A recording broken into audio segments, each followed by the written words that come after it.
This is what a Russian cruise missile looks and sounds like. And this is the sound of the Ukrainian army intercepting it.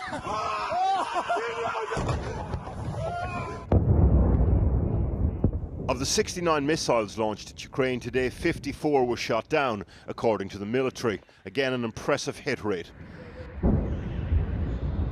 Sophisticated Western-supplied anti-missile systems are in operation, and the US are sending a Patriot system. But this morning, the shoulder-launched Igla was the star of social media.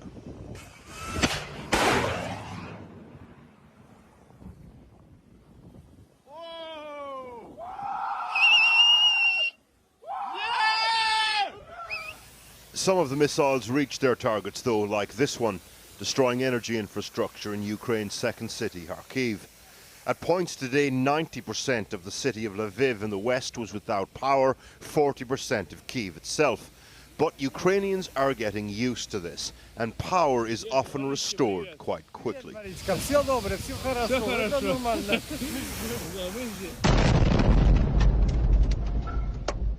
Almost every week now since October, the Russians have filled Ukrainian skies with missiles, and most get shot down.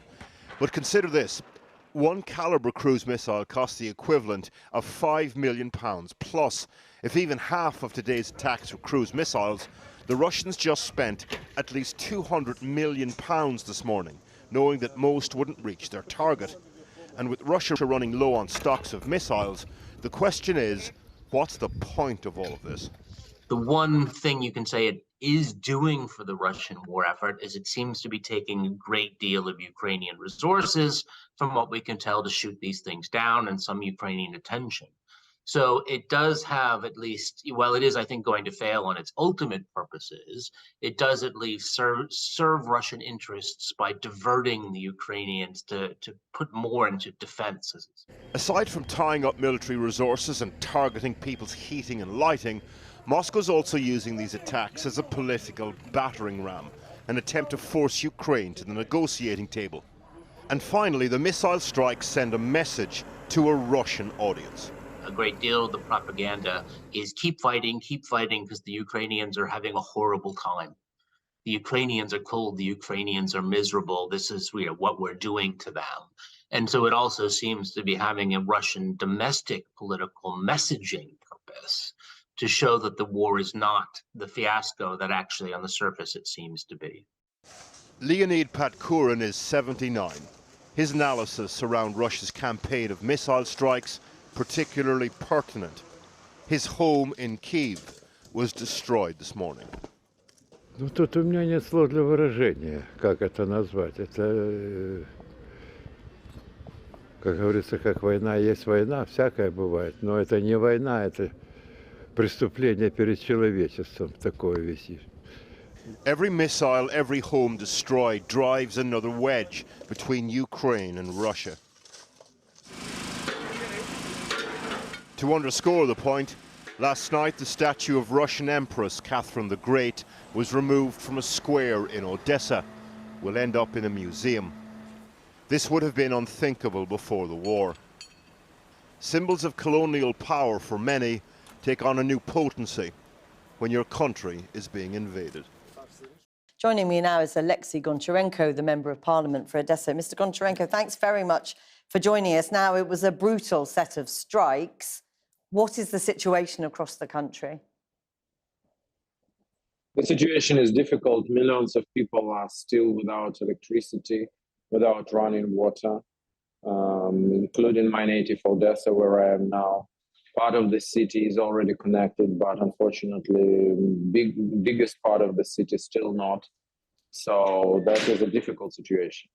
I mean, as we saw in the earlier report, the military managed to intercept many of these missile strikes. But as you say, there's still significant damage done to infrastructure, to power stations. How are the people managing with that situation? Yeah, again, Russia attacked power grid, energy infrastructure, water supply infrastructure. So this is a terror tactics. This is like they're acting as a terrorist, because from a military point of view, it's nothing. It's like, in 1940, on December 29, was the biggest bombing by Nazi of London. And now Putin is acting as a Hitler of 21st century, doing absolutely the same. People, certainly it's very difficult for people to live in such conditions, but unfortunately we already got used to this. So it was not the first attack like this. And unfortunately, I think it's not the last one. No, but how are people practically getting through this? As you say, the Ukrainian people have become used to this situation. In some areas, power comes back on pretty quickly. But this brutal winter weather in some parts of the country, how are people practically managing? People are collecting water, people are using power banks, people are just doing a maximum they can to be prepared for this situation. People try in the evening not to go out. It's good that now in Odessa it's +7, so it's not so cold how it could be. So that's how people are got used. That's what people are trying to do. People, if there is no heating in some parts, in some buildings, people are coming to their relatives or friends and stay at them for these days. So everybody is looking for their own way out of the situation. And how long do you think the people can survive these conditions? We will survive as long as it will be needed till our victory, because we don't have any other option. This is existential for us. If Russia will win the war, that will mean that we will have problems not with electricity. They will just kill millions, like it was already done by them 100 years ago and before. So we know for what we are fighting. We understand clearly. So we will stand so long how it will be needed. And very, very briefly, if you would, people of your own city of Odessa have taken down a monument of the Russian Empress, Catherine the Great. Why, in the midst of everything that is happening, is something like this important? Yes, it is important because this is a symbol. Russia used such symbols to say this is a part of Russian Empire. This is not. Odessa is the capital of the south of Ukraine.